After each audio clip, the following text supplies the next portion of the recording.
French press ini menurut saya alat yang cukup simpel untuk menikmati kopi tanpa ampas. Kalau tubruk kan beberapa orang biasanya nggak suka soalnya ada ampasnya. Nah, ini French press ini cukup simpel. Alatnya seperti ini, atau biasa disebut coffee plunger.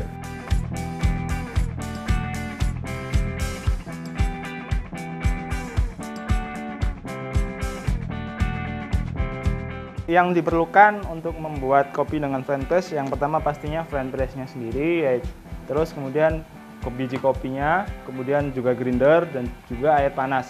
Untuk ini nggak perlu kettle khusus ya, nggak perlu kettle air angsa. Soalnya kita nggak perlu teknik pouring yang terlalu macam-macam di sini.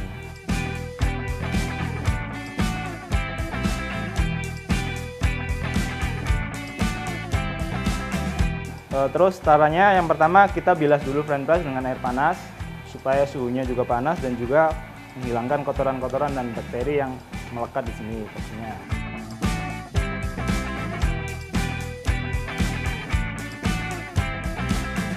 Kemudian biji kopi dimasukkan di sini, kemudian kita siram air panas kurang lebih 2 atau 3 kali berat biji kopinya, itu disebut proses blooming. Setelah blooming tunggu sekitar 30 detik sampai 45 detik, baru ditambahkan air sampai yang diperlukan.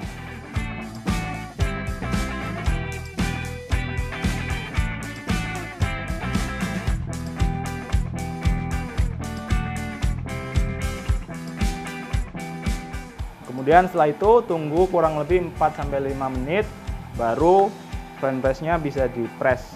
Jadi ampasnya ini turun ke bawah, nah baru bisa dipindahkan ke gelas atau dibiarin di dalam sini. Kalau dibiarin di dalam sini, seperti yang aku bilang tadi, variabel seduh di waktu, semakin lama dia kalau di sini pasti semakin tebal dan semakin keluar. Jadi kurang lebih seperti itu sharing kita, semoga bermanfaat, semoga teman-teman bisa dipraktekkan di rumah dan bisa menikmati kopi dengan lebih nikmat lagi.